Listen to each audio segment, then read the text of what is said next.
सारे व्यापार करने की आज्ञा है। ब्रह्मचारी कहाँ करेगा, वो तो पठन पाठन करेगा। वानप्रस्थी तो गृहस्थ को छोड़ चुका होता है और सन्यासी तो केवल उपदेश आदि करता है। तो जो कुछ भी जिम्मा है दुनिया को चलाने का वो गृहस्थ का ही है। तो तुम्हें अपने माता पिता को यानी परिवार को भी देखना है, समाज को भी देखना है और राष्ट्र को भी देखना है। तीनों के प्रति तुम्हारी जिम्मेदारी है बेटा। तो ये बहुत बड़ी जिम्मेदारी तुम्हारे कंधों पर आया चाहती है। मैं निवेदन करना चाहता हूं कि विवाह उसी का होना चाहिए जिसके मन भी मिले हो। आज मैं आपसे ये पूछना चाहता हूं कि आप दोनों के मन तो मिले हैं ना? दोनों ने एक दूसरे को अच्छे से एक दूसरे के लिए चुना है ना? देखो एक बार छोटी सी कहानी सुना करके क्रियाओं को आरंभ करा देंगे। आपको बताना चाहता हूं एक सूचना, जिन लोगों को भी कन्यादान लेना है वो सभी तैयार हो जाए, सज्ज हो जाए कन्यादान के लिए, ठीक है ना? अभी से ही हम सबको आमंत्रण दे रहे हैं। सब आकर के अपना अपना स्थान ग्रहण कर लेंगे निकट में ही, जिससे देर ना हो। बेटा कबीरदास के पास एक बार दो पति पत्नी, जैसे अभी आपका विवाह हुआ हो तो एक दंपति पहुंचे और कहने लगे भगवान ये बताइए कि गृहस्थ में कैसे रहना चाहिए। तो कबीरदास जी बैठे थे, उन्होंने आवाज दी, अरे सुनती हो अपनी पत्नी को, बहुत अंधेरा है, जरा दिया तो ले आओ। जबकि दोपहर के 12 बज रहे थे, अंधेरा था ही नहीं। कबीरदास ने कहा बड़ा अंधेरा है, जरा दिया तो ले आओ। वो सोचने लगे दंपति, पति पत्नी अभिषेक और श्वेता जैसे, कि कबीरदास के पास हम आए थे कि गृहस्थ में कैसे रहा जाए। हमें तो लगता है ये पागल है, दिन को रात बता रहे, अंधेरा है ऐसा कह रहे। देखे यही पागल है कि इनकी पत्नी भी पागल है। देखा तो देवी जी दिया जला करके ले आई और ला करके रख दिया। तो पक्का समझ गए वो दोनों कि ये भी पगली है। वो कहने लगे हम तो आपको बड़ा ज्ञानी मानते थे, लेकिन आप तो अंधेरे को दिन को रात बता रहे हो, उजाले को अंधकार बता रहे हो, और आपकी पत्नी भी दिया ले आई। बोले बेटा तुमने सवाल किया था कि गृहस्थ में कैसे रहा जाए, वो मैं प्रैक्टिकल करके बता रहा था कि अभिषेक कहे कि दिन है तो श्वेता कहे दिन है, और अगर श्वेता कहे नीम के पेड़ को कि ये आम है तो अभिषेक क्या बोले, हाँ जी ये आम ही है। तो एक गाना बड़ा बढ़िया तुमको लगेगा, वो बन पड़ा कि जो तुमको हो पसंद कोई बात कहेंगे, जो तुमको हो पसंद कोई बात कहेंगे, तुम दिन को अगर रात को रात कहेंगे, जो तुमको हो पसंद कोई बात कहेंगे।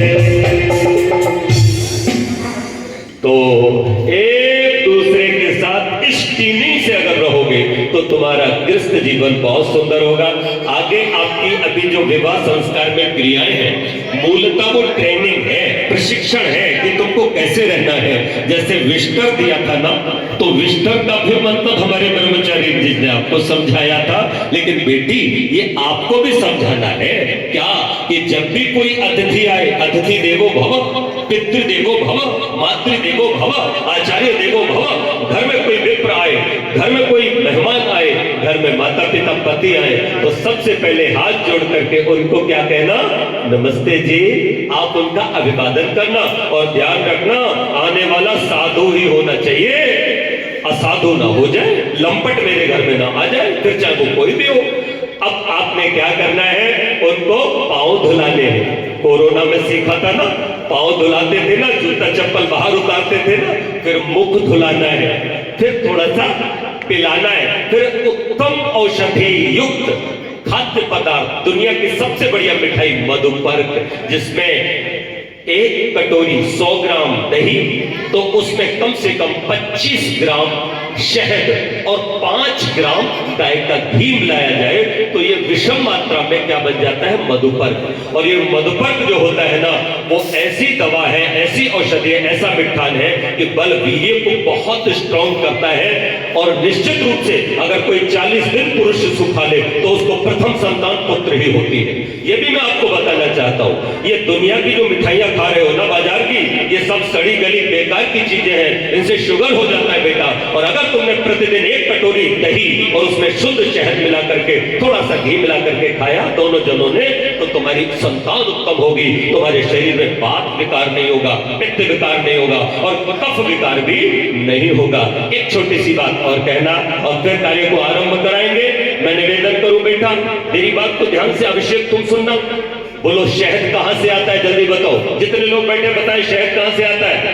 मधुमक्खी के द्वारा बनाया जाता है और फूलों से आता है। अच्छा जल्दी बताओ, मधुमक्खी जब फूलों से रस लाती है तो फूल का कुछ बिगड़ता है क्या? फूल हंसता रहता है। बोलो हंसता रहता है कि नहीं? और गुड़ कहां से आता है, जल्दी बताओ। गन्ने से आता है। गन्ने से कैसे आता है? गन्ने को काट लिया जाता है जड़ से और कोलू में पेर दिया जाता है पूरा, तब रस को उबाल करके गुड़ बनता है। जल्दी बताओ गुड़ कितने साल तक सुरक्षित रह सकता है?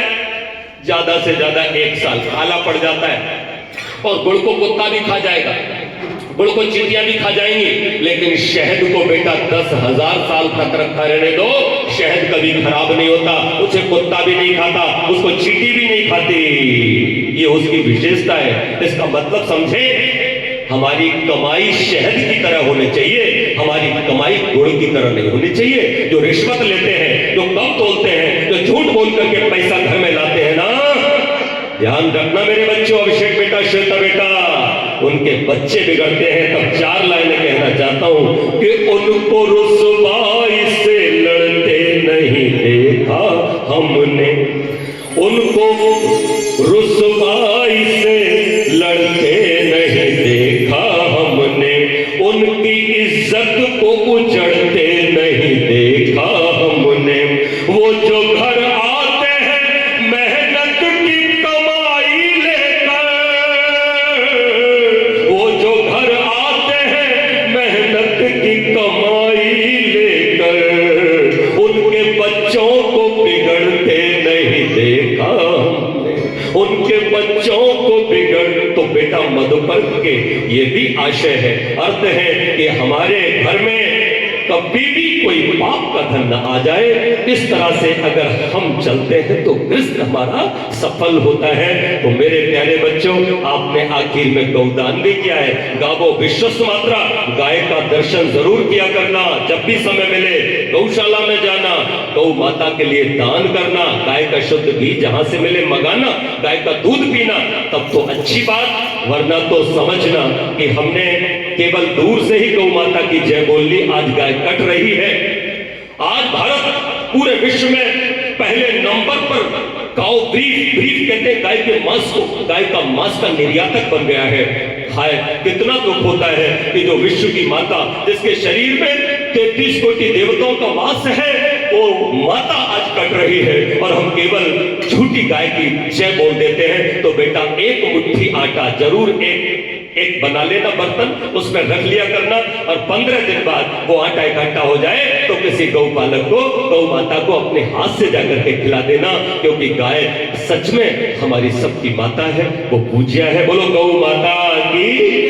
अब मैं चाहूंगा कि कन्यादान की